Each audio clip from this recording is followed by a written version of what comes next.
Oke, assalamualaikum warahmatullahi wabarakatuh. Bertemu lagi dengan ASEPedia. Hari ini kita akan belajar mengenai medan listrik. Ini bumi, ini ada bola. Apa yang terjadi jika bola atau benda dilepas dari permukaan bumi? Tentu dia akan jatuh menuju pusat bumi ya. Mengapa? Karena di sekitar bumi itu terdapat medan gravitasi yang menarik benda apapun menuju pusat bumi. Jadi benda apapun yang terlepas di atas permukaan bumi selama masih di daerah bermedan gravitasi akan tertarik ke pusat bumi. Buah-buahan yang jatuh dari pohonnya dan lain sebagainya. Medan listrik. Ada muatan positif, kita sebut dengan muatan sumber Q besar, akan menghasilkan medan listrik yang arahnya keluar muatan atau menjauhi muatan ya. Kalau muatan negatif, dia akan menghasilkan medan yang arahnya mendekati atau masuk ke arah muatannya. Nah, bagaimana caranya menguji bahwa daerah ini bermedan listrik? Kita menaruh muatan uji Q kecil. Kalau muatan uji mengalami gaya listrik, maka di daerah ini dikatakan daerah bermedan listrik. Atau di sini dia tetap mengalami gaya listrik, maka dia di sini merupakan daerah bermedan listrik. Jadi, medan listrik merupakan daerah di sekitar muatan listrik,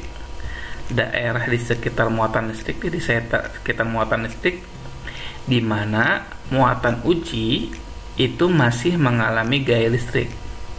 Muatan ujinya masih mengalami gaya listrik. Misalkan kita taruh benda jauh dari muatan ujinya, muatan sumbernya. Muatan ujinya kita letakkan jauh di sekitar muatan sumbernya. Ternyata muatan uji itu tidak bergerak, diam. Maka daerah ini bukan daerah bermedan listrik lagi, karena udah jauh dari sumbernya. Sama seperti bumi, kalau bendanya dibawa jauh keluar angkasa, dia tidak tertarik lagi oleh bumi. Mengapa? Karena itu sudah bukan daerah medan gravitasi bumi lagi. Paham ya? Nah, jika diperhatikan muatan positif, ini muatan uji positif, itu akan mengalami gaya listrik yang searah dengan medan listriknya. Misalkan ini positif nih, maka mengalami gayanya ke arah keluar ya, menjauhi muatan sumbernya. Lihat, arah medannya keluar, arah gayanya juga keluar. Artinya arah medan, arah gaya searah dengan arah medannya. Ini juga bisa dibuktikan ya. Ini positif, maka menjauh. Maka arah gayanya searah dengan arah medannya. Di sini juga sama. Ini positif, ini negatif, maka tarik menarik. Maka dia mengalami gaya menuju muatan sumbernya. Arah gayanya searah dengan arah medannya ya. Medannya menuju sumber, gayanya juga menuju sumber. Jadi untuk muatan uji positif, dia akan mengalami gaya searah dengan medan listriknya. Sementara kalau kita taruh muatan uji negatif, ini positif, ini negatif, maka akan terjadi tarik menarik sehingga ke sini gayanya. Nah, arah gayanya dia menuju muatan sumbernya. Sementara medan listrik yang dihasilkan oleh muatan sumber itu keluar atau menjauhi muatan sumbernya. Ini berarti arah gaya listrik berlawanan dengan arah medan listrik. Atau di sini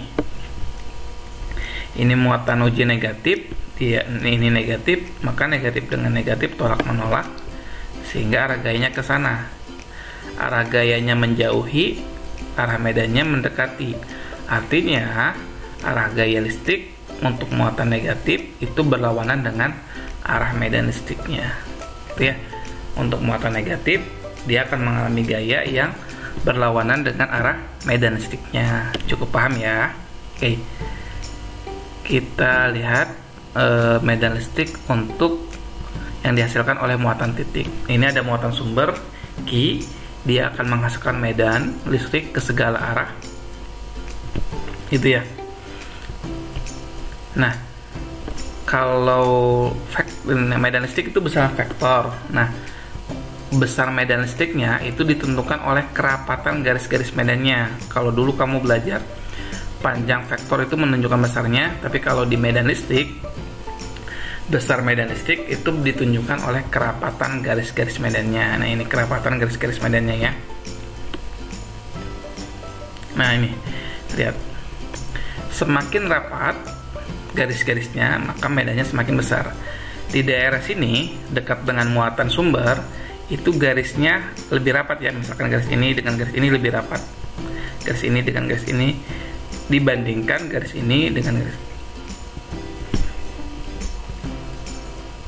Nah, sementara kalau misalkan semakin jauh dari sumber muatan, maka semakin renggang. Kalau semakin renggang, maka medan listriknya semakin kecil. Ya, ini dari sini, ini semakin renggang ya. Ini lebih renggang dibandingkan dari sini ke sini. Di sini juga lebih renggang dibandingkan ini ke sini. Artinya, dia semakin jauh dari muatan sumber, medan listriknya semakin kecil. Bagaimana perumusannya? Kalau kita taruh muatan uji di sini, dia akan berjarak R, akan mengalami gaya sebesar F, maka besar medan listrik merupakan besar gaya yang dialami oleh muatan uji per muatan ujinya. Sehingga kita tahu bahwa F itu K kali Q dikali Q kecil dibagi R kuadrat dibagi Q lagi, jadi Q yang kecilnya hilang nih, jadi E sama dengan K dikali Q besar per R kuadrat. Apa artinya? Bahwa medan listrik itu hanya dipengaruhi oleh muatan sumbernya. Oke, sama jarak dari muatan sumbernya. Semakin jauh jaraknya, maka medan listriknya semakin kecil. Kita lihat menentukan arah medan listrik oleh dua muatan listrik, oleh dua muatan titik. Contoh, ini ada muatan positif Q1, ada muatan positif Q2. Tentukan medan listrik di titik P di tengah-tengah. Nah, tadi udah diuraikan bahwa untuk muatan positif itu menghasilkan medan yang arahnya keluar atau menjauhi muatannya. Sehingga ini muatan positif akan menghasilkan medan menjauhi. Kalau ini menjauhi, diteruskan, maka ketika di titik P dia akan menjauhi tetap. Berarti arahnya ke arah kanan. Maka medan listrik yang dihasilkan oleh muatan 1 arahnya ke arah kanan, menjauhi ya, menjauhi si muatan positif ini sumbernya. Muatan 2 juga menghasilkan medan, karena ini juga muatan positif, dia akan menjauhi di titik P, dia akan menjauhi si muatan positif ini. Maka E2 akan menghasilkan medan ke arah kiri. Sehingga medan di titik P, karena yang ini berlawanan arah, yang E1 ke kanan, E2 ke kiri, sehingga E1 dikurangi E2. Kebetulan nih Q-nya sama, Q1 dengan Q2 nya sama, sama-sama Q, jaraknya juga sama, tengah-tengah, maka besar E nya pun sama ya. Karena besar E1 sama dengan E2, maka total E di titik P itu sama dengan 0. Artinya di titik P tidak ada medan listrik. Cukup dipahami ya. Kita lihat contoh soal yang kedua. Nah, ini ada muatan positif Q, ada muatan negatif Q. Nah, medan listrik di titik P, Q1 akan menghasilkan medan yang arahnya menjauhi, maka di sini arah medan E1 adalah ke kanan. Nah, sementara Q2 itu negatif, sehingga dia akan menghasilkan medan yang arahnya mendekati si muatannya, ya. Sehingga arah medannya juga ke arah kanan. Nah, karena sama-sama ke kanan, maka medan di titik P itu tinggal dijumlahkan aja. E1 ditambah E2, sehingga total arah medan di titik P adalah kemana? Ke kanan. Paham ya? Oke, kita lanjut contoh soal yang ketiga. Ini ada muatan plus Q, ada muatan negatif Q. Kita ingin menentukan arah medan di titik P di luar ya sekarang ya, di titik P. Nah, sama seperti tadi, muatan positif selalu menghasilkan medan yang arahnya menjauhi muatannya. Maka di titik P akan dihasilkan medan listrik oleh Q1 arahnya ke kanan. Ini positif sehingga dia menjauhi ya ke arah kanan. Kemudian muatan Q2 itu negatif, dia akan menghasilkan medan yang arahnya mendekati si muatan ininya. Berarti arah medannya ke kiri. Nah, mengapa saya gambarkan E2 lebih panjang atau lebih besar dibandingkan E1? Karena lihat, ini sama muatannya sama-sama Q. 1 Q lah. Nah, tapi jarak titik P dari kedua muatan itu berbeda. Jarak titik P dari muatan 2 itu lebih kecil dibandingkan jarak titik P dari muatan 1. Karena jarak dari muatan 1 itu lebih besar, maka medannya semakin kecil. Sementara jarak dari muatan 2 itu kecil, sehingga medannya akan semakin besar. Ingat ya, medan listrik itu berbanding terbalik dengan jarak. Sehingga total medan di titik P itu karena berlawanan arah, maka E2 dikurangi E1. E2 dikurangi E1. E2 nya kemana? Ke kiri ya. Karena yang lebih besar itu yang ke kiri, maka total medan di titik P adalah ke kiri. Paham ya? Oke, ini contoh soal yang terakhir. Ini ada negatif Q, ada negatif 2Q. Tentukan medan listrik di tengah-tengahnya nih. Karena ini negatif, maka medan di titik P oleh Q1 menuju muatannya ya, mendekati, berarti ke arah kiri. E1 nya ke arah kiri, mendekati si muatan negatifnya. Ini Q2 ya, ini Q2. Sebentar, diperbaiki dulu supaya nggak bingung. Ini Q2.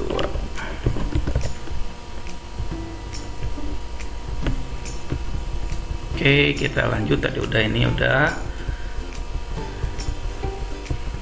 Nah, ini tadi udah dijelaskan medan di titik P